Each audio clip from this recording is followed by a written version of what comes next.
Attention, all solos. It is time to choose who you want to take with you to paradise. 어머. 어떡해. 제발. 또. This is the Kpopcast. No, it's not Singles Inferno. And in this episode, we talk about... We got you. Yeah, we convinced you that this episode we'll talk about Singles Inferno Season 3, debate the most toxic contestants, and talk about who had the best abs, and also share our hit replays for the week. Hey, but before we get into those topics, don't forget to join the Kpopcast listener fam on Slack. Link to the space in the episode description. Yeah, and I give my bromance love to Ultimate Hyung, Lee Jin-suk, and everybody's young. Mm-hmm. Yeah, talk about best spots, and also we also talk about some of the Daebak or Not items such as Bong Joon-ho, Candy investigating Shop. Lee Sun-kyun's death. Yes. Yeah. Investigating Q. Yeah. Yep. Sister 19's comeback and Billboard Korea. But before we get into all of that, now for our hit replays.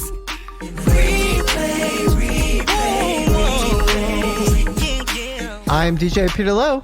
I'm Stephanie. And I'm your PD and Michaela, and hit replays are what we call K-pop songs you should totally check out.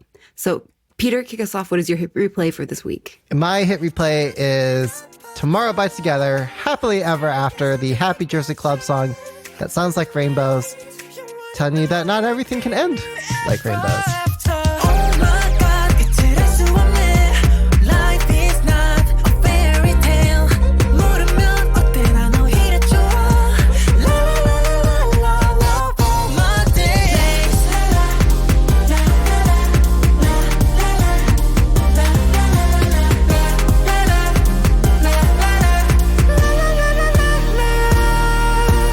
So if you didn't already know, TXT, or Tomorrow by Together, is the Gen 4 boy group formed by Big Hit, which came right after another boy group known as BTS. And they debuted in 2019. And they've done well, I think, for themselves. They headlined at Lollapalooza. Mm-hmm. And I would say, as a K-pop DJ, if you're spinning to a younger crowd, TXT is right up there as like the certainly within the top 3 most popular bands of the night. If it's like an 18 and up crowd, yeah. So this is a hit replay for me because I was doing a gig last week, and there's this group of folks in front of me, and they're like, TXT, Happily Ever After, TXT, Happily Ever After. I'm like, okay, I'll play it. And I played it, and it just got the entire room singing. Yeah. Everyone doing the fan chants and everything together. I'm like, okay, they were right requesting this song. It was the closer song of the night, too. So it was a really good song to go out on. But I mean, simply put, it's like I think Jersey Club, it seems to be a genre I'm into. And it's just really happy, uplifting. I like the rhythmic aspects of it, especially in the bass line. Melon calls it a happy Jersey Club genre song with a bright and optimistic atmosphere. Instead of accepting the fact that there's no happy ending like in a fairy tale, aka Happily Ever After, it sings about the heart of a boy who decided to write his own story. The addictiveness created by the synthesizer, fast-paced rhythm pattern, and repetitive vocal hook is attractive. So those are Melon's words there. And I think they summed it up nicely. So that's why it's a hit replay for me. Okay. Well, no, I was going to say, it's not surprising that this was a big hit at the club, especially, well, first of all, before I even listened to this one on their album from last year, I was seeing just challenge on challenge of all of these groups dancing, like going past 1,000 with doing the cover for this time, because it really is just like such a happy song. Like I feel like it compared to, if anyone remembers like the Ha song that TVXQ put out like forever ago. Like it's like one of those like happy anthems that I feel like a lot of like everybody in K-pop can get behind just because it makes you just feel good. The ha ha ha song. Yeah. It's like silly. It's super silly, but it makes you happy. Yeah. Or maybe it's just me. Maybe nobody else has that. No, I get what you're saying. I think what resonates with me is that it has the veneer of a happiness, but Yeah. maybe isn't. Like, you know, it makes like, it more meaningful. Yeah, Yep. like you ever see, you know, the movie Brazil, like a real movie of technological determinism. Like, have you? No. No. I'll check so- it out though. Yeah. Okay, I won't spoil the ending of that.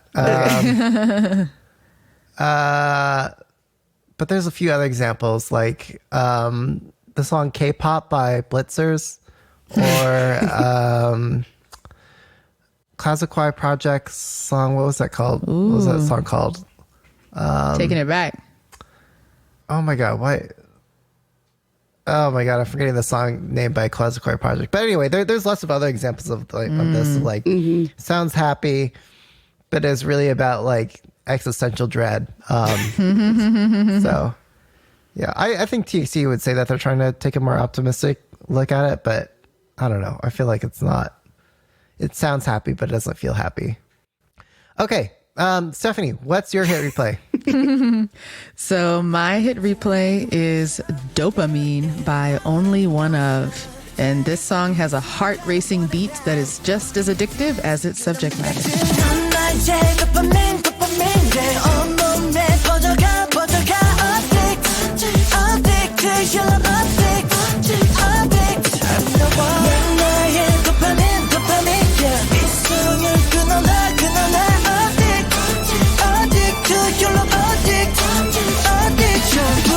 So, Only One Of is a 6-member group that debuted also in 2019, same as TXT. And in Wikipedia, their style is described as uber sexual. I was like, ooh, that's like right on the nose. Which indicates a mix of softness and strong masculine sexiness. Because they are pretty built, pretty toned, actually. Especially in this music video. You can see abs rippling galore, arm muscles, biceps. And anyways, they have actually, with that theme and with that look, like being out with their sexuality, and especially with their hit song Libido, they gained attention from the LGBTQ community for not only showing skin, but like having the boys, you know, touching each other in suggestive sexual ways. So, yeah, LGBT icons now. But the reason why I picked this new song, Dopamine, as a hit replay is, you know, not just because of the chocolate abs, although those were definitely what drew me into the music video. The beat is just as addictive as hits of Dopamine. Peter clued me in that this is a drum and bass breakbeat song, and that sent me on a rabbit hole looking for other songs and trying to understand what that genre is. And I was like, ooh, okay. This is not usually my preference, but Right. because that beat is paired with kind of like Softness. softness, sexiness, Or should I say hardness? I don't know. yeah, all of the above. It's paired with a certain, and I say this again like every week, it's paired with a certain like yearning and longing in the composition that pulls at your heartstrings a little bit. It really makes my heart beat faster, and it makes me bounce in my seat. I think drum and bass, like these beats are like 160 BPM. It's just like drives you right away. And it made me look for, you know, what is this? It feels like nostalgia to me, this sound. It is becoming more popular in K-pop, especially in the past year. But I actually looked back and I was like, wait a minute, I was hearing this kind of sound in like PlayStation 1 racing games. Yeah. And that's what I was playing like in the early 2000s, late 90s. I was at home just like racing away. And that's where it brought me back to. So I just, you know, this hit replay hits me on multiple levels. Yeah, like softer drum and bass sounds. And I see that you linked some really good gems here, Stephanie. Oh, yeah, that's M-Flow. true. Yep, M-Flow Miss You, M-Flow's remix of Utada Hikaru's Distance, Final Distance. I was like, where is this sound? Like, what does it remind me of? And yeah, it sent me to M-Flow. It sent me to a little classic kwai, along with those gaming soundtracks. And if you want to look at more drum and bass songs that are like really popular currently, check out Super Shy by New Jeans and In Bloom, the debut from Zero Base One. And also like a lot of Dreamcatcher's discography is drum and bass. Yeah, Super Shy, Zero Base One. I think like when you think of drum and bass, it tends to, the first, like if you were to say that on its own and not accompanied by K-pop, you'd think of something a lot harder. Yeah. But the examples he gave, Super Shy and Zero Base One, In Bloom, they both have drum and bass percussion, but are very soft in their harmonies. So Supple even, right? Oh gosh, I'm just keeping it going. Silky smooth. Yeah, but now I that agree. you mention Maybe it, that's the it's a vibe. It's a trend that seems to be re-emerging right now. Yeah. Yeah, I like Cool. it. It's a really good one. And you know, Yay. when they say, Stephanie, like you said, you got into this in the late 90s, early 2000s. Yep. I forget what, there's actually a scientific study done somewhere, I want to say. Sorry, I'm being very hand-wavy about this. But there are certain like ages of your life where you're more impressionable, and like that defines the music that you like for the rest of your life. Dang. I can see that. It must have been in that window It was for you. lodged in there. Yeah. Yeah. For sure. Yeah. No, that time was when I was in middle school. All right. So 6th through 8th grade, definitely impressionable. That's definitely when, a lot of myself and what defines myself congealed. You're right. Okay. PD&M, your turn. What's your hit replay? But before we move on, I have one quibble about this music video. Okay. Thinking about Only One Of and like their trajectory over the past few years, like while yes, they all look amazing in this music video. Yep. I feel like I wanted more, and it was basically just a performance music video. Yes. Like I feel like we could have seen more from this theme. More? these You want them to visuals. take off more clothes? you think Literally you make all more of them are poise No, shirtless. okay. I know. I'm messing with you. I don't know. Maybe, and I don't know. I feel like I was looking, and other folks agree with you. The out production in the quality is yes, going that it down. seemed a little lower budget than previous videos, which had more story, more of a cinematic look to them. I know exactly what you mean. yeah, and just because I enjoyed those previous comebacks so much for that like cinematic value and the storytelling in their music videos, coming into this, even though of course obviously they're great to look at, it was a little disappointing because I was hoping for something, especially since I enjoyed the song so much. Yeah, it could have used more homoerotic visuals. You know, Right? just muscles on top of muscles, boys. Boys on top of boys. Yeah. Less nipple jump scares though. I feel like What? I was because like I would look at somebody and be like, oh, they're fully clothed, they have a jacket on, and then all of a sudden they pop out a nipple. I really liked how I don't know the members' names besides Junji, but one of the members would whenever he was in the center, he would like flip his jacket to reveal his shoulder. He would like like shrug it off of his shoulder. I was like, is that really part of the choreo? Or are you just doing that? You feeling yourself? Just showing off. I'm all for them living their best life. You know, like if they're feeling it, they should do it. Like, Yeah. Yeah. More of that. Yeah. Okay. All PD&M, right. PD&M. your hit replay. My hit replay, after almost exactly a year, SF9 has finally come back and are giving boy groups a chance on my playlist this year with their song Bibora.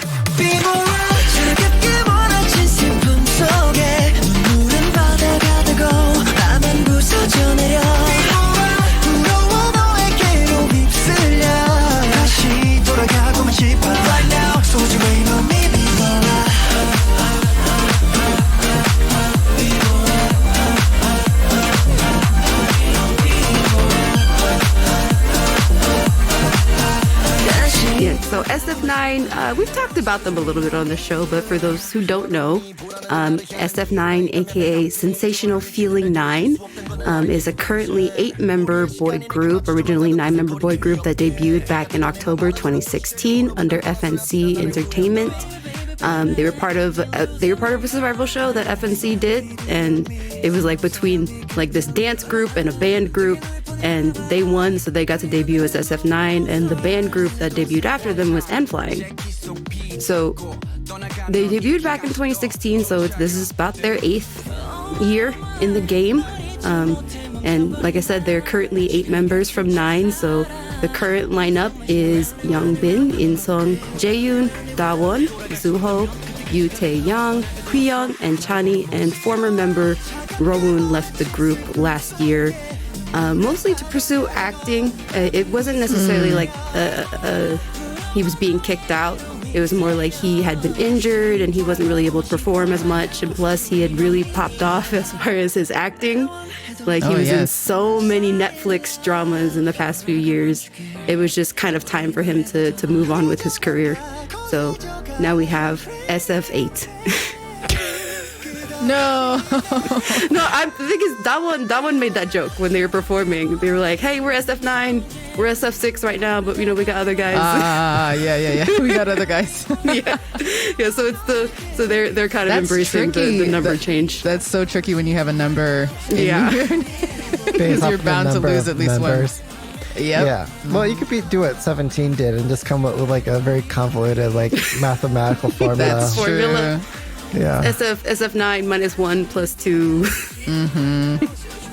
Yeah. And so they're 8 years in the game. This is their first comeback after 2 members came back from military. Youngbin and Insung came back after they were their viral video shaking it to Hype Boy in their military fatigues. They're back in the group, and this is their 13th mini album Sequence, which for me was really like another no skip album for me. Like I said, they're really giving boy groups a chance on my playlist rotation during the week. And B Bora specifically, it's a deep house bass song with a groovy bass and funky piano sounds. And the lyrics express one's contrasting feelings of wanting to forget someone, but also wanting to return to the time when they were together. And so, like they describe it. There's like this really catchy, like funky, jazzy melody in the chorus that's like really like that I keep like wanting to go to over and over again. And the raps in here only add to the song. I feel like it's very consistent. There's not a lot of like major change ups throughout, which is like really enjoyable, and it makes it much more like of a cohesive piece, like keeping to the sound, which is really something that, like, when I think of SF9, like this is the sound that I most attribute to them. The concept is giving me like really strong like Final Destination vibes. Like of the music video, you mean? Yeah, the music video. And then I'm also reading in the description of the music video at the bottom. It says that the album, the sequence, is the story of beginning and the end, with the message that they will choose you even if they know the predetermined ending of the breaking up. So it's Yeah, so B Bora literally is like translates to like be like a rainstorm. And so you see all of these members in these different like storms, and like the lyrics like translate to, and I'm like paraphrasing here, but it's like, oh, my heart is breaking as I'm trapped in a storm of sad emotions in a sea of tears, or whatever. So dramatic. It's super dramatic. And they have these like amazing dance breaks where they're like, it's dark and they're all in all black dancing in the rain. And yeah, go ahead. Yeah, no, go ahead. There have been other PR marketing descriptions I've read of concepts for groups and title tracks. In this one, it's like, yeah, I see it, I get it, and it works. Like it doesn't feel stretched, Like like sometimes like you read the boilerplate and it's like, okay, you're just trying to be highbrow for the sake of being like, unnecessary, convoluted, or intellectual. But this one, it's like I don't think they're trying to say something too far in it. And I think it works for the concept that they're showing here. And they look great doing it. Yeah. It's a good song. I like it. Yeah, so I definitely go check out the rest of the album as well, specifically Dawon's solo song Superconductor. It was really great. What is that one about? Really fast. I am a superconductor. I'm just gonna pull you in with my hotness and my swag. Okay. Basically. All right. Well, now on to the hottest issue. What you've all come here for. It's the Singles Inferno Season 3 hot issue conflagration. I don't know. It's our discussion where we gush about the season of Singles Inferno because it's the show that at least three of us we love. Yeah, we've been following since season what? That's right. And how can I say this? Spoilers ahead. Yes. So like you should only listen to this if you've watched the season. We're gonna like if you've had feelings, if you've had thoughts, like we're here to kind of validate those feelings and thoughts that have as we kind of gush and talk about it here. Okay, so with that out of the way, Michaela, right before we hit record, you said this is a really hard show to watch, and if it weren't for Stephanie, you wouldn't have made it through. So yeah, why? Yeah. Why, Michaela? Why? Once again, the hottest solos have gathered on a phallically shaped island to compete for love. Okay, I wasn't the only one thinking that. Wait, which island was the phallic one? Island 1 or 1 or 2? The one they Scroll down ended to the on. bottom of the outline. Okay. I have a picture. Oh, okay. Oh wow, yeah, ready with the evidence. Whoa. Yeah, we'll link a picture of that. Yeah, they had science on the Kpopcast Slack. Yeah. They had two islands this year, which is cool. We had the circle island and the very interestingly shaped island. So, you know what? Coincidence? Whatever. But I think not. yeah, to answer your question, Peter, it was just like I don't know. Maybe watching it a second time didn't help, but I feel like Stephanie put it best because we were watching half of the show together, and you said this was like a race to the bottom, and that's really what it felt like by the time I got to the everyone was kind of desperate to find a match. Yeah, and I just wasn't necessarily rooting for anybody by the end of it. Really? Yeah. Yeah. There were people I was rooting for, but they made wrong picks. All right, let's get into it. Yeah. I'm really curious because me and Stephanie watched this together, so I'm most curious for you, Peter. Like who were your picks for their couples and things like that? Well, tell me this: what would make better conversation?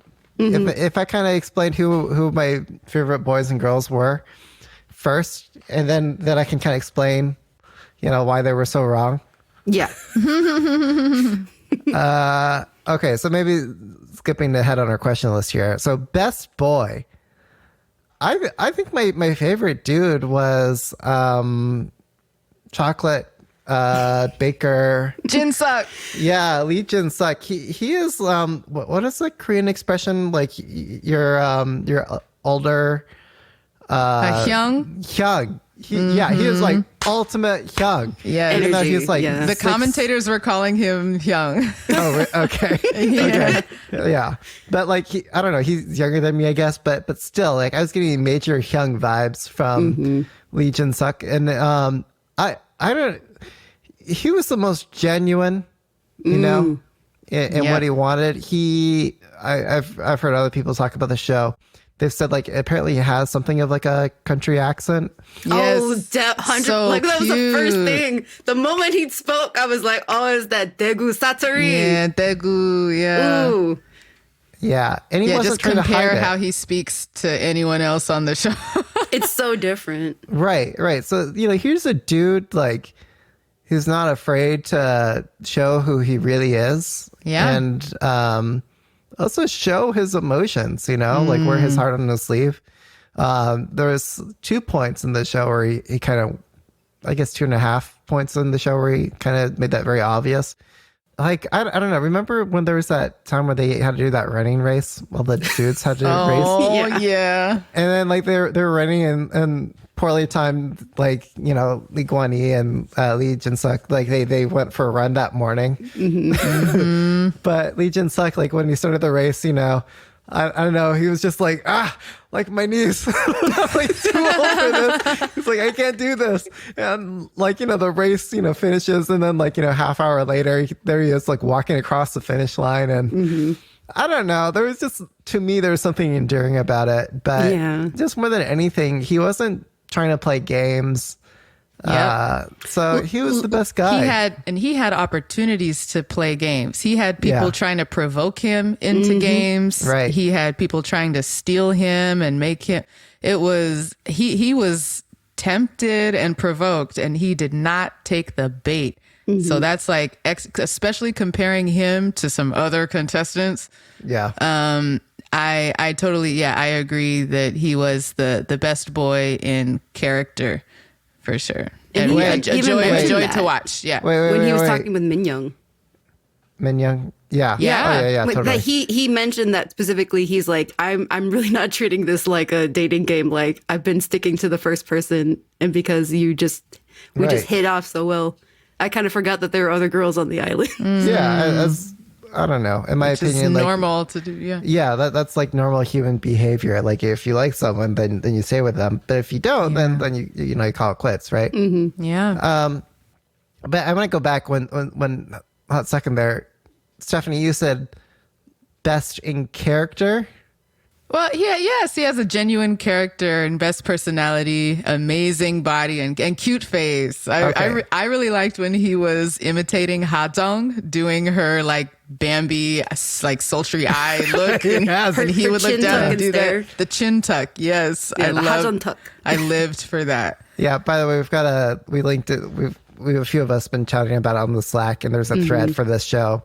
And I shared a meme there of like what was the meme exactly? I'm trying to see if I can find it right now. It's like trying to stick to your diet, but you're looking dessert. at dessert. It's just like, a hey there, doing that chin tuck look. Yeah. But wait. But Stephanie, you said best boy in character. What are you trying to say there? I feel like you're saying like going best boy back to that. in... Well, we have another category for hottest. Don't you think? Okay, that's what you're referring to. I thought you were going to say something else. Like, I thought you were going to say best boy and never mind. Oh no. Okay. Yeah. All right. So wait, what are your guys' best boys? Like, I agree with you, Peter. Oh, really? Okay. Yep. Michaela? I have to give it. I know Jin-suk was also a high number one, but Mingyu kind of came in at the end for me. Like he, like the way he treated all the girls, and he was very sweet and very dorky. Like specifically letting Minji use his T-shirt to wipe her tears. For that his very actual alone, shirt. Yeah. He's like number 2 best boy in my book. Like if I had to rank him, he would be like second best. If nothing else, than letting Minji cry on his shirt. Yeah, his actual shirt.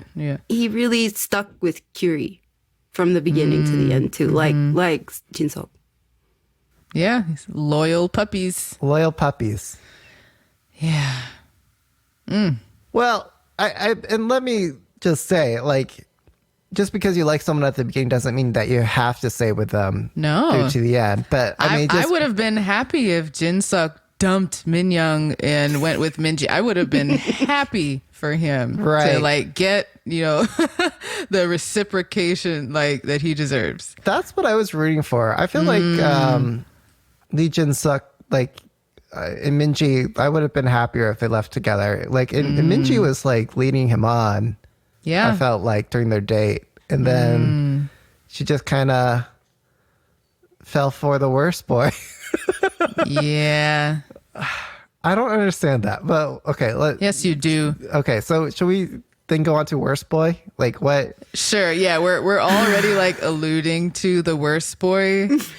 And it's like him, but there's this game that he's playing that those girls are playing too. So it's not just him in a vacuum. We're referring to Guan He and him dribbling basketballs of like, you know, he's dribbling Yoon Ha-jung, Choi Min-ji, Choi Hae-sun, and for a half second, Yuri. Yeah. Mm-hmm. I mean, when the very first thing, right, when they're doing like the pre-appearance interviews, and like he's like talking heads. Yeah, and he's like walking onto the island, and you're watching like his pre-tape thing. He's like, "Oh, I'm gonna get all the girls." Mm-hmm. I was like, really? Which ended up happening, but like at the same time, I was like, okay, you can be confident, but I don't know. There was something a little bit in that attitude that kind of irritated me. I don't know what. Like, again, I'm all for confidence, but not confidence in a way that, I don't know. It felt like he was trying to put down other dudes or something. Yeah, he's undoubtedly the worst guy in it. Like, I think he is horrible because, you know, he was leading on all these ladies, and he wanted all these ladies to be like subservient, like puppy dogs to him, and wanted them to all say like, oh, he wanted them all to make the first move, and he wanted them to say that they would never consider anyone else. And like, you know, I don't know, in a way that felt controlling and not respecting their like independence, like grown up, you know. Case in point, the conversation he had with Ha-jung in Paradise. I remember that, where he just outright lashed out, punished her immediately for like hesitating to say that he is the only one she's considering. And that's totally not fair, because he was playing the game of like plausible deniability, not saying where his loyalties lie. And so she is a fellow game player, and she's like, oh, well, I can keep my cards close to the chest too. But then he was like, wait, what? No, that, and just actually kicked her out of the running immediately, right? Very early. So I was like, I think what really did it is earlier on, I want to say episode 2 or 3, he said like, oh, you know, I'm thinking about these 3 different ladies right now or something, and it was between Yoon Ha-jung, Choi Hae-sun, and Yuri, and I think he said something like, oh, like the question was posed to him like, you know, who do you like? And he's like, oh, you and you, or something like that. Yeah, this one, that one, and this one. Yeah, and I think it was in response to that, Yoon Ha-jung was like, are you for real? Like, kind of put him in his place, as he rightfully should have been. Like, she was the only one to say honestly what was happening. Yeah. Which is why she's his number 3, because she calls him out on his BS every time. Holds him accountable. Especially in the Inferno. So I just wish all those ladies kind of stuck to their guns and just would have been like, yeah, he really did do, you know, through some shit. And like Choi his son said that too. Like, she iterated that sentiment. I think when the ladies were talking at that time, she was kind of irritated by it. So I wish she said something. Remember when all the girls were in their room just roasting him, and all of us were like, yeah, get him, dump him. But they finished the roasting session, and then they went all back to chasing him. Yeah. And that's because these girls, I don't know how much they know it, how conscious it is, but they are prioritizing playing the game, which is like, they are drawn by competition. They are drawn to whoever seems to be, catching the most girls. They want to be the top girl. And so they will go for the guy that seems to be popular. And they want that validation of having won and captured and beat the other girls. And they're just like playing Pokemon cards, basically. How do I catch and how do I one up this? And then it's by the time they realize there's actual feelings involved. I would say it's mostly ego, for these girls and for Kwan Yi. Even though there's tears, you can cry because your pride was hurt. Yeah. You know, I think that's a lot of what was happening here. But by the time they realized their ego was so wrapped up, it was too late. They didn't maintain, I don't know, self-respect boundaries. It was fun to watch at first, but then I was like, come on, ladies, you're really going to let him like debase you that far in the end? Yeah. And I love, and Ha Jung specifically says that in like episode 5. She's like, essentially saying, you want us to fight over you, but it's clear that you don't care about any of us enough for us to want to fight for you. Yeah. And I said this when we were watching this. Like, Kwang Yi is like the Gia Sergi of this season. Like he is kind of like the top contestant in the sense that like he's the one that has the most people fighting over him, surprisingly, and 2, you said this, Stephanie, is because he lies. Yes. He lies. He straight up lies. Oh my gosh, when the girls watch the footage, I would love to see their reactions to like how he played them off each other, how he gaslit them, lied to their face. Oh, yeah, there was definitely a lot of gaslighting there. So it's interesting. It sounds like we're on the same page that Kwan Yi is like kind of an asshole. But I was listening to another podcast, totally forgetting what it's called. I think it's called like Watch K-Drama Podcast or something. Anyway, there were 2 ladies on that show, and they were saying how much they love Kwan Yi. I'm like, oh my God, really? And I think like there was something those hosts were saying that they liked about how he had the most personality, and I guess in their eyes, like most of these other dudes were flat. Yeah. From a purely entertainment perspective, yes, he made this season interesting. I agree. No, but I think they really meant it in the sense that like he was more willing to engage and show personality with like who he was talking with. And I think that's what at least those hosts seem to like about him. But anyway, hearing you 2 ladies say that you both think Kwan Yi is horrible makes me feel good. Right. It makes me feel like there's justice in the world, honestly. Yeah. Skewer him. Yeah, Kim Gyuri, she also was kind of in a similar sense of like she was kind of gaslighting guys. Like and she was also used to having. Well, I think all these ladies are used to having guys. Fawn over them all the time. But her especially, like it seemed like she was used to having.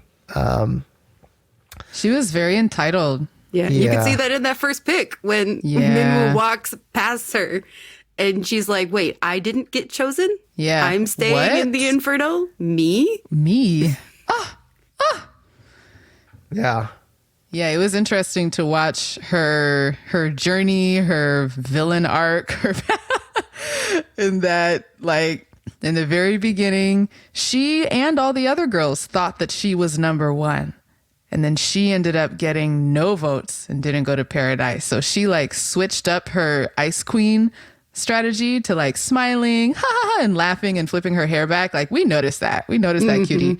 And then that approach started to work on a couple of guys, and then she got entitled again. Just like right when she got interest, she kind of flipped and started doing those cold pulling away things, but confusing people by switching to her warm personality. But I was like, I remember, cutie, like how you described yourself and how haughty you were in the very beginning, like in your intro video. And this is going to come out later. You are going to really hurt somebody. And like in her last conversation with Minwoo, you could see that start to the entitlement. You could see that she started like blaming him for the whole situation. And good on Minwoo, good on Mangne for like not taking the bait that much. Yeah, Minwoo like showed incredible maturity and resolve, I think, in that exchange. Yeah, and right before that conversation, she was having girls chat saying like, "Oh, it was between Choi Min-woo and Park Min-kyu," and Right. like, and she was telling her other girlfriend like it was, she was trying to make up her mind, right?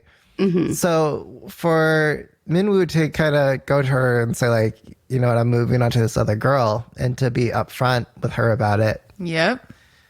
she made it sound like, oh, she had done her like this great travesty and was trying to really make him feel horrible.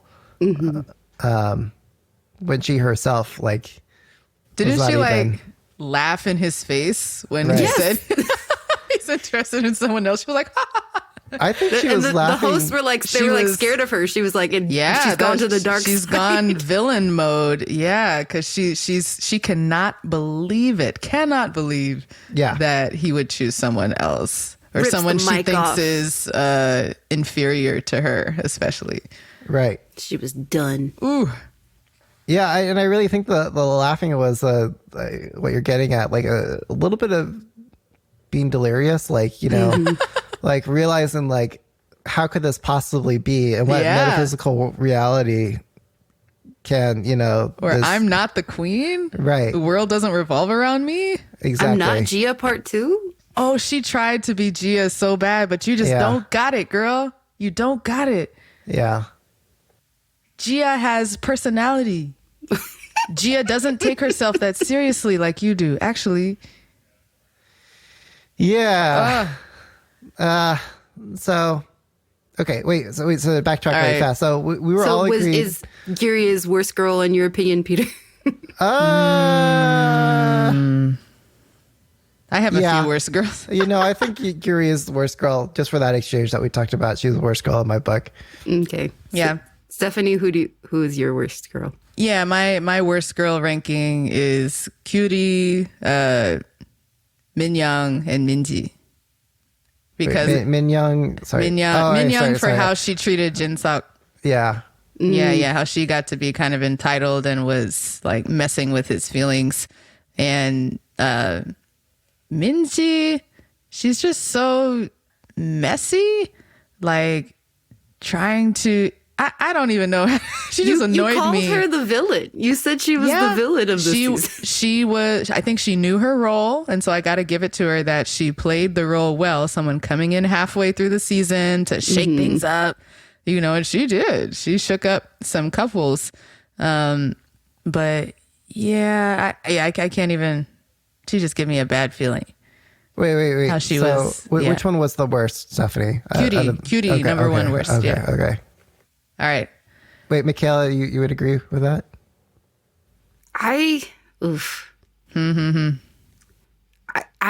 For me, yes, Gyuri is up there, but Minyoung just squeaks packs to the top because of just Really?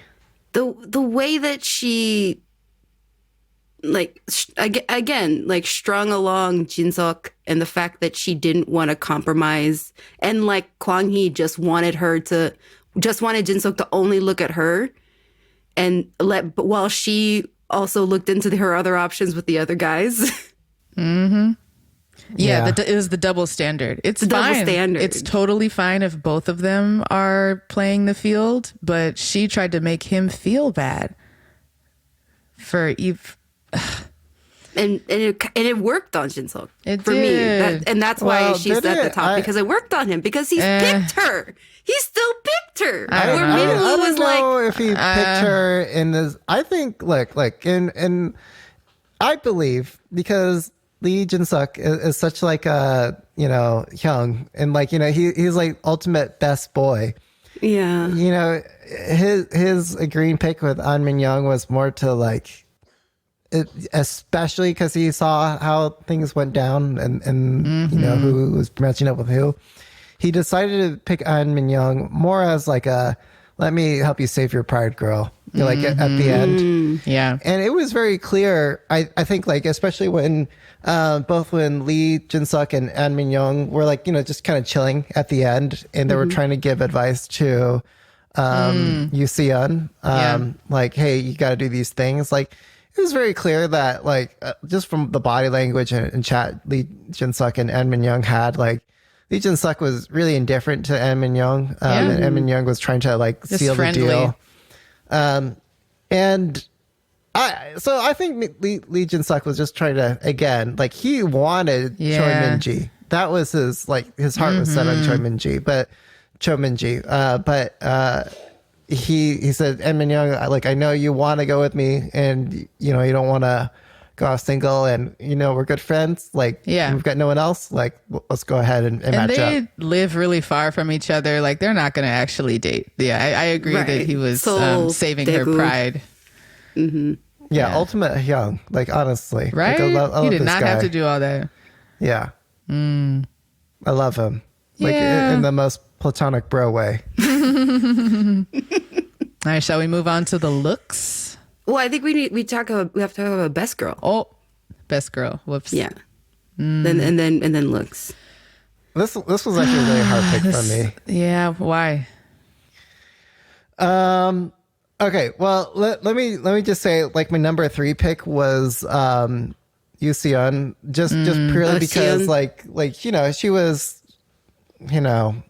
Jenny. Sure, maybe Jenny and looks, but like, I mean, she was, you know, loyal to Choi Min-woo, and I just love that they went together at the end. And having it was not gone to almost paradise.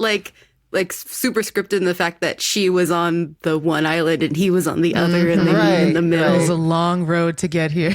Like love conquers all sort of thing, right? Yeah. After she was dragged to paradise over and over Oh again. man, Yeah. Want it. And I felt her Seon's like all her frustration, like I was really feeling it for her. Yeah, she showed it on her face, straight up.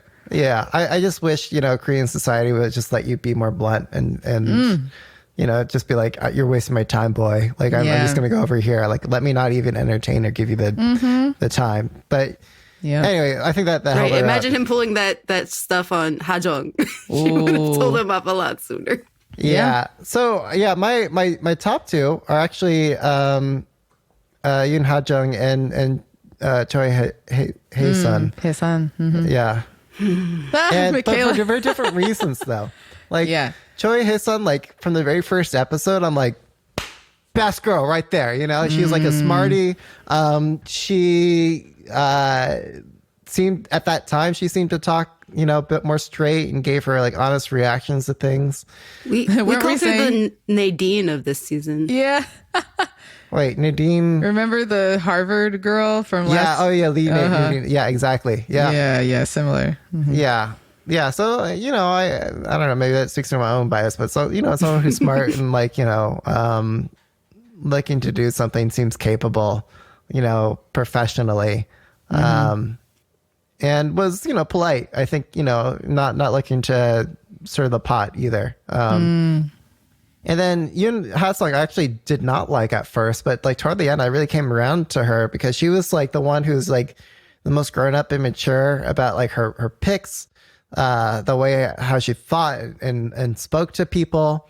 I just thought it was so cute. The date that she went on with Yoon Ha-bin, like, you know, she wasn't really feeling it, but she's just being so playful, like, you know, during that entire like date. Like, I was like, she's, I don't know. She was going for best girl for me, like, just because, you know, she was just so her own spunky self and uncompromising in that. And, you know, she was going to do what was right for her. I think it's a shame that she had her heart set on Lee Kwan-hee, and that's what I would do against her. Like, how could you only be committed to this guy? Like, you got to, especially after you like dumped you, like, you know, when she got the first clear sign of being dumped. Like, I just, if I were her, I would have started entertaining the other options and not giving that guy the time of day. But it was just clear, like, you know, even though she wanted to be angry at him and even did say her piece to him, she was still going back to him, which is just so sad. But otherwise, I thought she was really great. And she's going to be on the new season 4 as the, what do you call it? The commentator. Person, commentator, yeah. Which I think will be good, she's actually. great for that. Yeah. Yeah. She's really funny. I wonder which voice she'll use, her anchor voice or her giggle voice. Well, I think as we saw, Army Dude commentator this season, like he was very Dax. different. yeah. Dex. Jin Young, yeah. But he was very different as a commentator than he was as a contestant. Like just his personality and More everything. laid back. Yeah. Yeah. I think he did well as a commentator. He made good critical comments that like showed us, like got us inside the head of the contestants because he was on the show, Yeah. Yeah, but giving it back to Choi Hae-sun, like I think she was also very intelligent, like especially when she was given that Lee Kwan-hee trying to gaslight his girls at the end. Like, she was like, he said something to her, I can't remember what, but she was like kind of silent and like had that frustrated face. And she was like, boy, if you can't give it if you can't figure it out and you have feelings for this girl after being with me, then just go with that girl. Yeah. Like that, I don't know, her standing up for herself, and then just the way she talked about things very thoughtfully made me put her out there as like tied for best girl. So I don't know. What do you guys think? What's your best girl? I really enjoyed that speech, and that bumped her up to best girl for me. Actually, it's like she had prepared it. And honestly, like, look, if she is watching the same show I am, then she did prepare those remarks. She's like, at some point, I'm going to need to use this on him. Because this boy is driving me crazy. Got me effed up. That was like a feminist anthem speech. And yeah, to your point, she, to her credit, like, pretty much stayed out of the fray. She didn't try to sabotage other people or lie to get what she wanted. She just like earnestly worked hard to show her feelings. And I guess that was that weird moment when she tried to get Minji to go talk to Wonick. Go take a walk with him. That was like a last ditch, not serious effort. Michaela? I'm nervous about saying my pick because I feel like you guys are getting Uh-oh. So my pick for best girl is actually Choi Min-ji. Minji, okay. All right. Because like I know you called her the villain, Stephanie, but you also mentioned the fact that like because I love her because she came in midway, but she did so well. And she was pretty much the only one that I was rooting for, I think, by the end of it. Oh, say more. Why? Yeah, go ahead. Yeah, because again, for someone coming in halfway, I think she also had the benefit of not being around Kwang Hee as much as the other girls. So like you said, she didn't have all as much baggage with him as they did. And it just I don't know, she won me over with her personality too. I feel like What about her personality? That she's like the best, like the combination of like all three of the Kwang Hee girls, in my opinion. Like three, the Kwang Hee Derby. Yeah, she's kind of got a little bit of that where I do see the cute bubbliness that An Min Young has, but I do see the intelligence like with her, the way that she manipulates the using like her voice. Or the way that her flirting tactics with the guys. Her flirting tactics were like top notch. That's true. Right. I wouldn't have lasted. You would have folded for Minji. I would have folded so fast for Minji. Yeah. I agree. Minji is one of the ladies that could hold a conversation and connect with a guy like really easily. At this, like, hold a conversation, but also like tactfully insert all those like winks and like aegyo gestures that don't feel forced and feel very genuine to her, and would totally enough of those would just win a guy over in tandem with holding the conversation. Yeah, I agree. And Hae-sun was for me like she was the sunflower emoji. Like I thought she was going to be my best girl by the end of it, but because I just couldn't get over the fact that she couldn't get over Kwang Hee. Yeah. Mm-hmm. Yeah, that was disappointing. There was a part of it, like especially as we saw, we all got to keep talking about it. That cry in the helicopter You know, when she was like, Kwan Yi was on a date with Hae-sun, and you know, Kwan Yi I think was trying to be respectful to like, I'm on a date with, you know, Hae-sun, but like Min-chi was like, I don't care that I'm on a date with Min-kyu, like I just want you, Kwan Hee, and like, you know, she kept trying to get his attention and his affection, and that I think felt a little immature, honestly. Like, it's fine to be heartbroken that he wouldn't reciprocate. Like, I empathize with that. But at the same time, like, you kind of have to read the room a little bit. So, like, I don't know. I felt that was a little immature. And I think she was, I don't know. Hae Jung said, like, you got to do what you got to do to feel no regrets. I thought what was also funny, you know, when how Hae Jung, she was sitting in the front row on the helicopter. Yeah. Did you guys notice that she was doing her makeup with a mirror? And I didn't. yeah, she like everyone could tell, like, you know, she was using the mirror to see what was going on behind her with Kwan Yi and the two girls. Ooh. Oh, I didn't even notice that. Good catch. Yeah. But anyway, like I think that's why like I kind of think Minji, like, it's cute, but at the same time just like kind of immature. I had forgotten that's one of the things that turned me off from Minji, how she behaved in the helicopter. Yeah, and it's like you're on a date with, you know, Min-kyu, one of the like, hottest guys, and he's so nice. Like, and he saw it, and that's he so was like, rude. Yeah. Yeah. And I was hoping you guys would remember that one, because that was because she's still the best for me. Even if she cries to get sympathy. I think that was one of the ego pride punctured crying scenes. Because Yeah, I like think we you saw a lot just of met girls. this guy, yeah. But, like, a lot you're of just these mad you girls- got rejected in Right. that moment, and like you thought you're the top girl, and like you well, could I literally. think she was really into him. I genuinely, I don't know. I know what you're saying, Stephanie. Like they're getting into the competitive nature of the game. I want to believe that they actually did. It wasn't just competition for them. Yeah.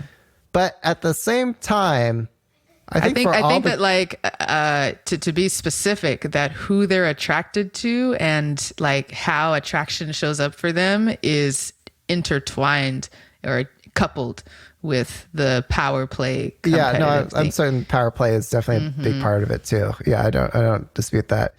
Anyway, I was going to say at the same time, I think for all of these ladies, I don't think they've ever been like rejected before. That's so clear. Like ever. And so I kind of like that. You know, a few of the times, like when they were rejected, it kind of put them in their place. I don't know. Choi Hae-sun, I think she was the only one who had like the most mature response to being, you know, Rejected, yeah. gaslit by Kwang Hee. Ooh, yeah. Well, yeah. I was having that thought that among the girl cast, they really tried to cram in a lot of queen bee types to see them fight each speaking other. Of queens, Okay. if you look at their casting, Stephanie, let's see, Kim Guri, Hae-sun and Cho Min-ji, they were all Miss Korea finalists. Oh, What? damn. What? Wait, even Hae-sun? No, not Hae-sun. Oh. Who has a H? So not Ha-jun, Okay. Not Ha-jun, not not Min Hae-sun. Young, and not Hae-sun, but Okay. three. But like the other three, The other three. I can okay. see Xiun being up there. Oh, 100%. Yeah. Okay. Well, there you have it. Yeah. Okay, should we move on to our next question here? Yes. Oh, which the one do we want looks. to do next? Licks for boy or girl? Boy. I would give it to Hyung. Like I just want my boy. Like I Yeah. just like Lee Jin Suk. Jisoo Kyung. He's Yeah. so cute. Yeah. I think, Michaela and I were watching, and I commented that Min Woo was Right. just a pleasure to watch on All the girls seem to screen. like him. Yeah. Oh, man. Well, not all the girls, but a lot of Not them. all the girls. Yeah. I wouldn't say he has the most personality or No, even the but- best body, but He's shy. He's among the. his face, his smile, his refined gestures, and like how it seemed like I was watching a K-drama whenever he was on screen, like picking up something or whatever. So I liked him. He's also my number one. Like him and Jinsuk. I like the puppy wolf pair. Yeah. Can I have one of each? Yeah. Wait, we can asking as a straight male, like expand on that. It's like what is it, Min Woo, that makes him hot? Explain His that. height. All the stereotypical.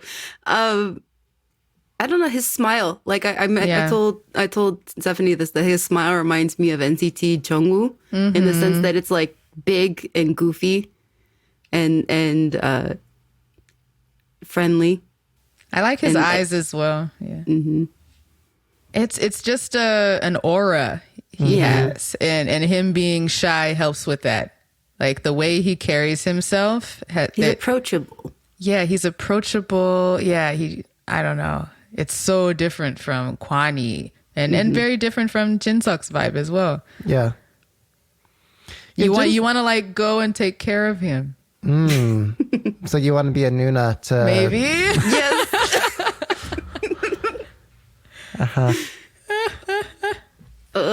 He is younger than me, so I am his He's Nuna. so young, 24. Oh, Yeah, everyone was reacting to that. Yeah, I can kind of see how Jinsuk is like his personality is a bit more that traditional Korean masculinity sort of thing. At the same time, he's like a baker, right? Like, well, I guess he owns like cafe, but like just He's got franchise. Yeah, he has a sensitive side. Yeah, he's fairly well balanced actually. His personality. But I just like that duality of like a muscled man who's gonna bake me like a super sweet confectionery thing, like In like a cute apron. yeah. There's something serve you about some that macaron. package. Yeah, right. And doing it in a way that he's giving you like really subtle compliments too. Like I don't think there's anyone who has the maturity or the wit to do Yep, that, who stands close to what he offers. So I I agree. think he's the hottest as a straight male in my book. Yeah. Yeah. Okay, most beautiful gal. I mean, It's hard. Cho Min-ji for me, for sure. She's definitely the Oh, yeah. hottest. Yeah. She's the curviest. Yeah, she has a hot bod for sure. That's Yeah. why I I gave didn't her really the like peach her emoji. face. I was about to bring that up, Peach. Nikhila. Peach and the green heart emoji. Is that like- because of her outfit that Yeah, one time? that dress, that green Yeah. dress too. Yeah, she could pull it off. That's not, just as Hyung said, that's not an easy color to pull off. So, It's not. yeah. And then she always had that cute like heart necklace. That was like, oh, Yeah, her styling was on point. Like, but Yeah. I don't know. Her bod, her smiles. bouncing around in paradise in that lingerie. Wait, bouncing on what? Her pajamas, quote unquote. Oh, Those yeah. the lavender The pajama dress backless. lingerie. Wait, what? That was How did I not miss in this? paradise. When Wait, she went wait. to paradise with Kwang Yi, she I'm was looking like, this up for science right now. So, I don't have. Oh, I only have my pajamas, and her pajamas are this backless, super Yeah, silky plunged all the way gown. to her belly button lingerie dress that's like lavender and fluffy. I don't know trying if to you'll be able find- to find it. Hold on, I can give you a timestamp. Oh wow. Well I then. told you she's my favorite. Let me see. What was it? oh, I think I found it. This is the purple pinkish thing. Yeah. That's supposedly pajamas. Get out. Yeah. In No one episode wears 8. dressed like that. That is a bit ridiculous. Yeah, she was definitely playing a game there. And they were just walking around, and she was just hopping. Wait, what was hopping around? Her. Okay. Yeah. Okay, so wait. Who did you guys pick for hottest gal I picked Minji. in Stephanie? I think Sheehan. Just personally. I enjoyed looking at her. I thought she had pleasant features, her hair, her styling, it all fit cohesively. So I feel like her hair was like her number one or number two feature. Yeah. She had really nice hair. The perfect wave. Playing with it too. I think she was trying to play it up too. She's a model as well. Yeah. Okay. So what was the moment that shocked you the most, or what was the biggest twist in your guys' mind? All those candies for Habin. Right? I was about to say. Like, what? I was about to think of Habin as like the Sejong of this season. Like, he's the ghost. He's never gonna go to paradise. We're never gonna learn anything about him. Nobody is interested. But then he gets all of these five candies, which is like so perfect. I feel like this season they've really figured out when to use the games, and it was so smart that they put the candy game like closer to the end versus or like it's in the middle, I think. or in the middle where you have all these, especially like him and Gyuri got major confidence boosts because Gyuri was like, nobody likes me, but then she got all these candies, and Habin was like, oh, nobody likes me, but then he knows every girl gave him a candy, and he knows specifically that Hajong gave him one. Yep. Yeah. I it's a shame he kind of let us down from there. Right. Yeah, he fumbled so hard once he got to paradise, but he got there. We were all rooting for you. I don't know. He kind of showed his true colors, honestly. You know what, though? I feel like he's going to be the Somi of this season. We're going to see him in like the next top Netflix drama of 2024. Yeah, I would be down to watch him act in a movie or something. Because Soyu was in The Glory. She was. And so maybe Habin's going to be in something soon. Yeah. Our actor.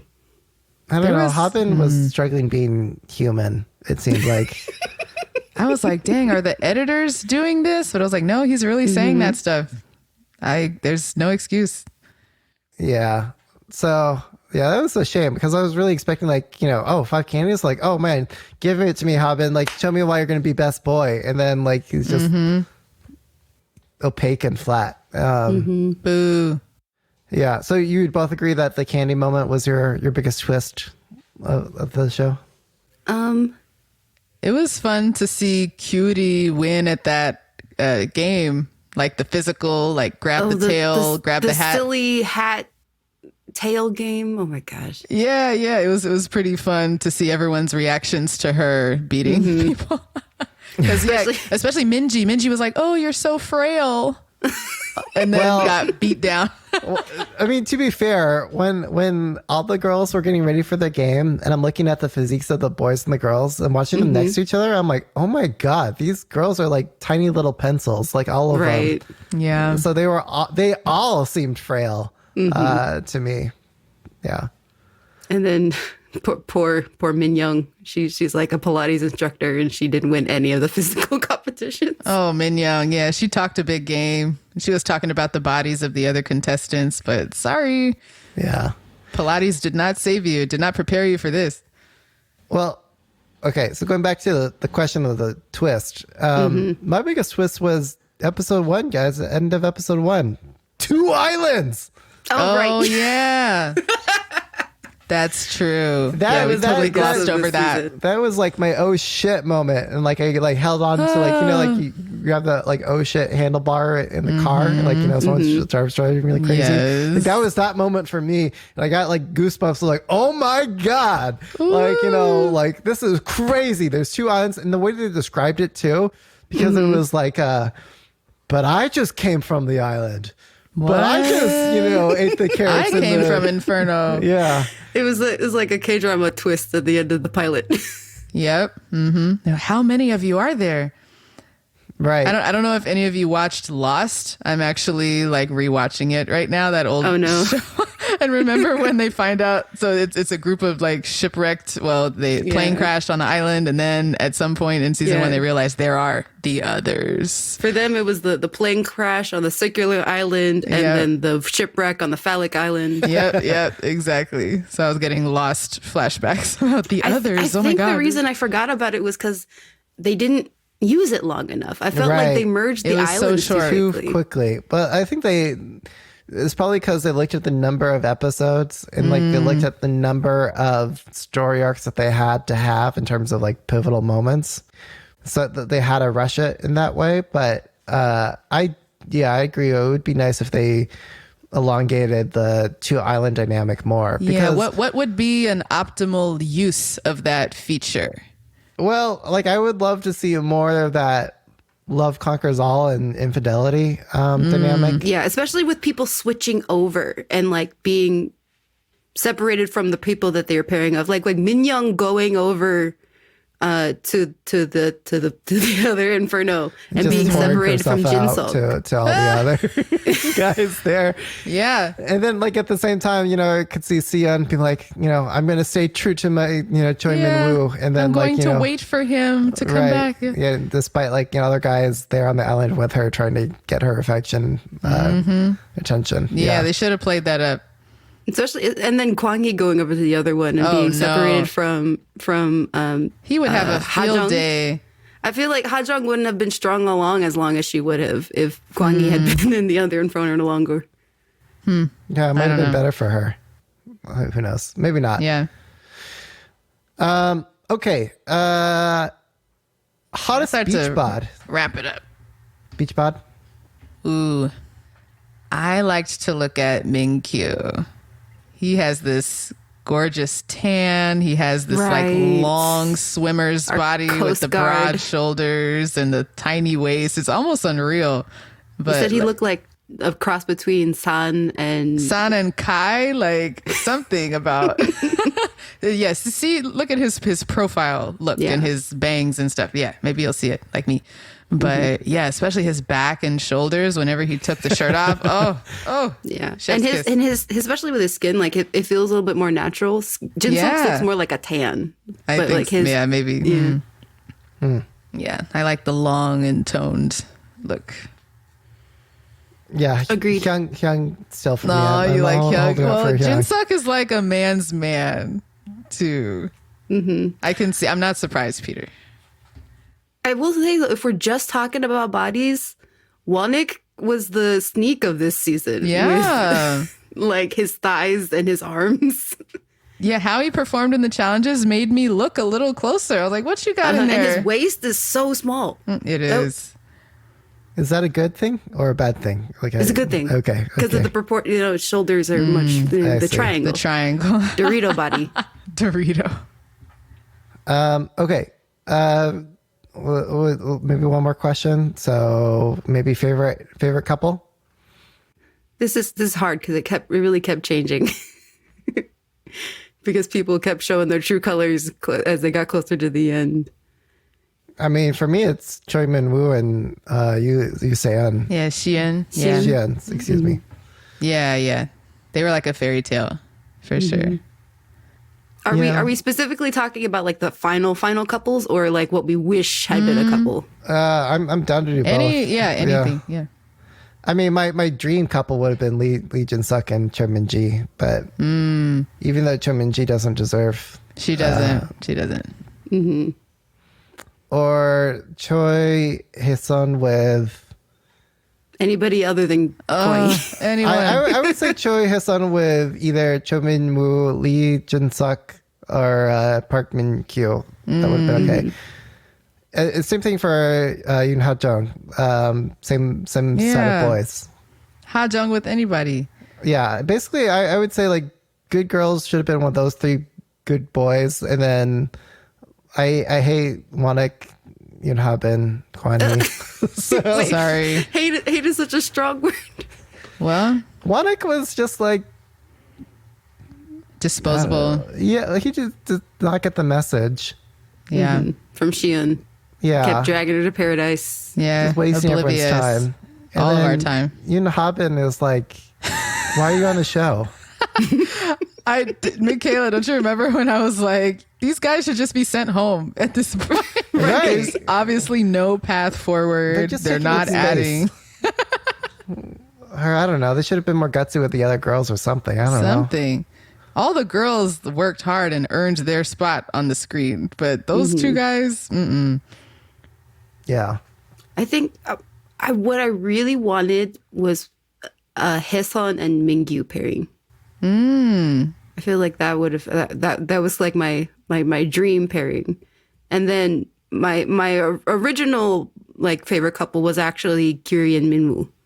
Like when they had that boat date, and the fact that the only thing we knew about Minwoo for the longest was that he liked older women and Kyuri was the oldest. Yeah. I could have seen that working, but then her true colors came out. I was like, no. Right. And that's where I'm like, you ruined it. Why'd you ruin it? Yeah.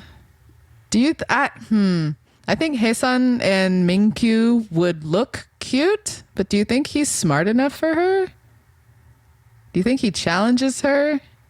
I don't think so. I don't know. She went after Kwani. Well, like, Kwani, she really Kwani looking is for smart. intelligence. Kwani has a wit, a banter. There's like some kind of intelligence in there that I think draws her. Okay, I would say wit. Yeah, definitely. He has wit because he's funny. And he played this game and these girls like a fiddle. I gotta hand it to him. That's some kind of skill and something. Gaslighting, PhD. Again, the meme of the basketballs, dribbling the girls. Yeah. Yeah. And see, favorite couples is hard because like I said at the beginning, it was a race to the bottom. All right. Yeah, well, I don't think any of these couples is like really strong and going to last into the future. No, that's what Stephanie. Oh, like I forgot what show we're watching. Yeah, right. Like that's not what the was point. I thinking? Yeah, we're just here to, gab about what's good for television. Yeah. But so okay. In closing, I just want to say, Michaela, your emoji game for each of these contestants is like top notch. Thank you. Thank you. So maybe to run through it really fast, or can someone else say it because I'm horrible at pronouncing these names. Okay, we can switch up. Yeah, so Kyuri, I gave her like the fingernail emoji because she was, the first queen or the first princess of this episode. Then we have Tae-san, and there's a beaker. What is it? A microscope. Because she's a She's a bioinformatics scientist. Yes. Glasses emoji too. But I felt like that was the better one. And then Choi Bin-woo, I gave him a jaguar or like a cougar because he likes older women. Lee Jin-sok has the cup of coffee. Min Young is the avocado because she's a Pilates instructor. By the way, Min Young looks nothing like she does on Instagram. Oh, really? In Instagram what way? Is a Korean Photoshop alien. Oh no, that sucks. She is like completely different person. I was rooting for her in the beginning. Because of her look. But she's obviously had a boob job. Like, I don't know, that kind of set. Oh, well. But it looks good. All right, No, so it next we doesn't. have Lee Kwan-hee with a basketball, obviously. Yeah, Wonik is just some houses because he's a realtor or whatever. I was like, who does Kwan-hee remind me of? I was like, someone in hip hop. He kind of looks like Benzino mixed with Benzino. Loco's haircut. I forgot that. I was like, he should be an AOMG or something. Or something. Yeah. Habin is a ghost because we didn't really know much about him and he probably couldn't have been there if they didn't really work on the editing to get him in. Yoon Ha-jung has the stethoscope because she works for a medical clothing company. And Mingyu, I gave both like a speedboat, and then also a dinosaur emoji because I kept saying he looked like a dinosaur. Stephanie, I didn't know that you didn't know this. Like, there's this thing in K-pop where they're like describing the look of people as dinosaurs. Like Top Dog had like a whole concept where there was a unit of guys that were the dinosaur dragon unit because they looked like dinosaurs. I need to look into this. Yeah, no, Michaela is schooling me the terminology here. Now I want to know who else is in that. Moving on, we have Yoo Si-eun with a camera because she's a model. And Choi Min-ji gets the peach because she got that undongi. Wait, what does that mean in English? Booty. Yep. Booty, booty, booty. And Greenheart. Yep. Yeah, so many of them are just models. So boring. So one note. Yeah. Do you really want more realtors? Well, realtors are like known for being sketchy in Korea, right? Like, they Yeah, take especially your like deposit and he they worked at disappear. Cheongdam and like all of these like super bougie areas where there's been a lot of like lease fraud and stuff like that. You know, I had the thought. I was like, ooh, when are we going to get a K-drama about the drama of like realtors in like those ritzy areas? Just an idea. Okay, so that wraps up for Singles Inferno. And in passing, top 3 songs for K-pop this week is number 3, Baby Monster Batter Up, number 2, La Seraphim Perfect Night, and number 1, Espa Drama for most danceable songs and most covered songs. Girl K-pop. Groups. Yeah, girl groups on top. Yeah. All right, so Daebak or not? Are you guys? So you say if you're Daebak or not on the thing, however you choose to interpret it.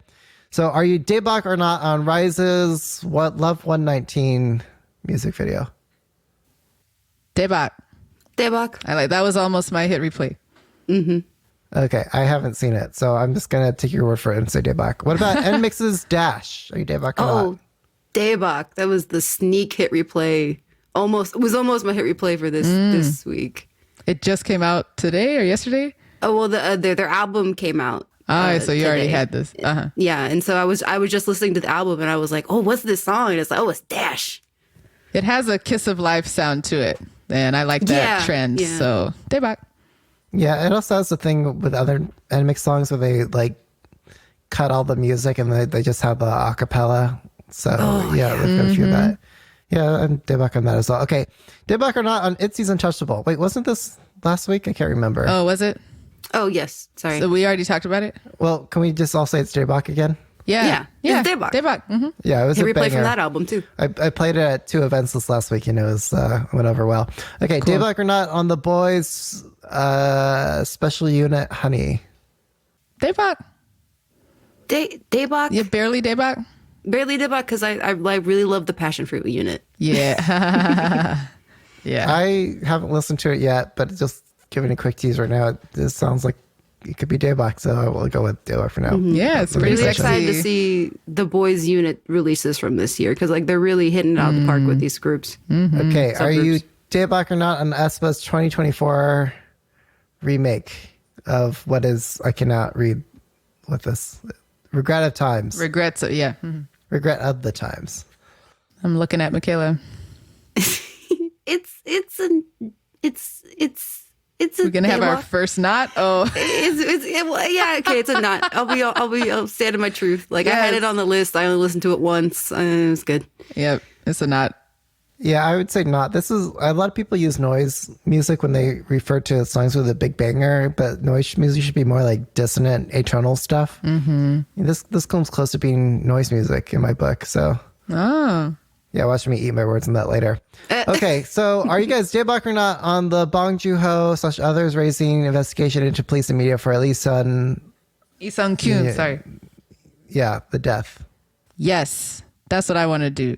Like, sign me up to join the investigation team because that was, he was treated really unfairly and canceled. Like, yeah, no good. And then it led to him taking his own life. And it's great to see that it's not just, waiting for the next tragedy. It's like there's actually high up people within the Korean entertainment industry who are coming together to actually see real change, hopefully. Yeah. I like the solidarity of like fellow, directors, actors in the industry taking matters into their own hands. Yeah. It's not in the sense that it took this long. And that we've lost so many, amazing people along the way. Yeah. Yeah.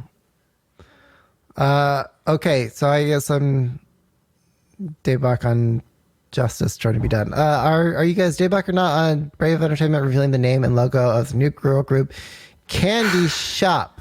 It's a which, not. by the way, Dang, Michaela. it isn't just Candy Shop. Candy spells for catch and draw youth. Really? Well, shop represents the space connecting the Candy Shop members to their listeners. What? It's not K-pop if it doesn't have You're right. convoluted acronym. And the thing is, my problem isn't the acronym. It's the whole candy shop concept. And like, if we had an issue with girls singing about cookies, what are they going to be singing about in this debut song? All I can hear is 50 Cent. I'll take you to the candy shop. Right? You taste of what I got. Like, we know what you're licking talking about. lollipops. And I'm like, Licking oh no. Yeah, K-pop keeps stepping in it. The so it's not because of the innuendo. acronym, but just because of very worried about how what this The debut was going to space look like. for concepts, basically. Yeah. Okay, I guess I'm also not.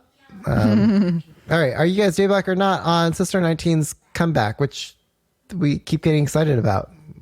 Right, it hasn't happened yet. But it happens tomorrow, right? At the time of recording. Yeah. So by So the time close. you listen to this episode, it should be out already. I'm just going to say, well, I'm going to abstain because, like I said, I'm not going to know. trust any of these teasers. do we really need another Ma Boy? Yes. We do? Well, no, Stephanie. There's been like 3. Stephanie, Okay. it says no more. No more Ma Boys. But Ma Boy is in the title.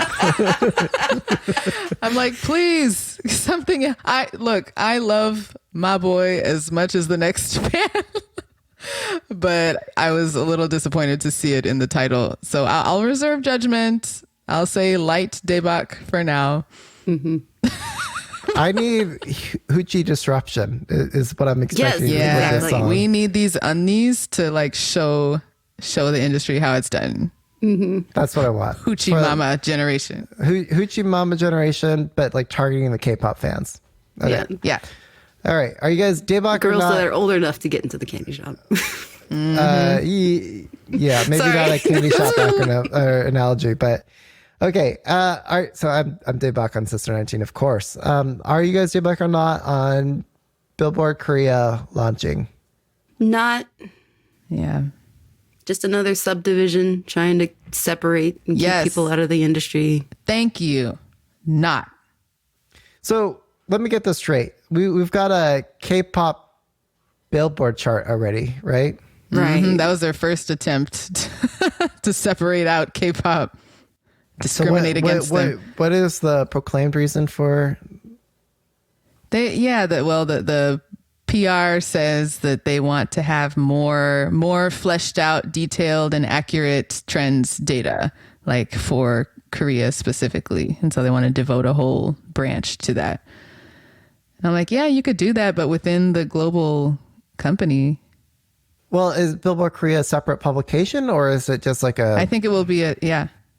Also, the only Billboard Korea in my book is Kville Yes. K-Bill. and Genius Shout and the out. Genius charts. Genius Korea. Yeah. Look, yeah, I'm all for more data, but I'm highly suspicious of the motives of HQ, just like Michaela. Okay, I'll be not on that. Peter's just falling in line with Oh, us. yeah, no, Sorry, Peter. No, I'm not trying to. I think you guys made the right decision, so I'm not. Michaela and I I go along also with that. like heavily researched and prepared for this episode. We came ready. We came out swinging. I know. Okay, final question. Where do you want the next Singles Inferno island to be? Because we got Jeju Island this season, right? And like all the Right. Jeju Island paradise. Yeah. Where has Resorts. it been before? Was it not Jeju before? No, it was like the airport. Like it was. Where was it? I forget. Near Incheon? It was Yeah. near Incheon? Oh, wow. Yeah. I don't know many more islands in Korea. There are a lot of them. Yeah. Well, I mean, if you want to return, because I would say returning to the island for the first two seasons, that was a nicer island. It is nicer. And they had much nicer. Okay. Yeah. We forgot to mention this about how the Inferno was a proper Inferno this season. Yeah, but like the at budget the cost went of down. bad TV. Yeah. Well, I think they just overspent it on useless props on the two separate islands, and the two islands had Yeah. to make it more expensive. And Yeah, we so- did not need like flaming plane wreckage props. Like, who cares? yeah, the islands themselves were just unpleasant to look at. All right, that's the last thing we'll say on Singles Inferno. Right. Until Wrapping it season up. 4. Until Till Yeah. next year, yeah. when the hottest singles once again converge on a phallically shaped island to find love and more followers on their Instagrams. Yeah. And That's what give it's up their all medical about. careers in name of being an influencer. Okay, where can people follow us online? Where do we want people to follow us online? Just the Slack? No? I think Slack. Okay. Slack, Instagram. We have No. not been active on the Instagram No, for you're right. over a year. So That's true. Okay. All right, yeah, just come join But us if you- in Slack. That's the spot. Would like to keep supporting us. Those little follows mean a lot. Or you could follow me at DJ Peter Lowe on all the socials. Oh, yeah, Watch me yeah. at my gigs and stuff. Yeah, you can follow me at Catchlight27 on Instagram. And I'm at Michaela JK Pop on Twitter. All right. Thanks all. See you next week. Bye. Bye, everybody. You can't say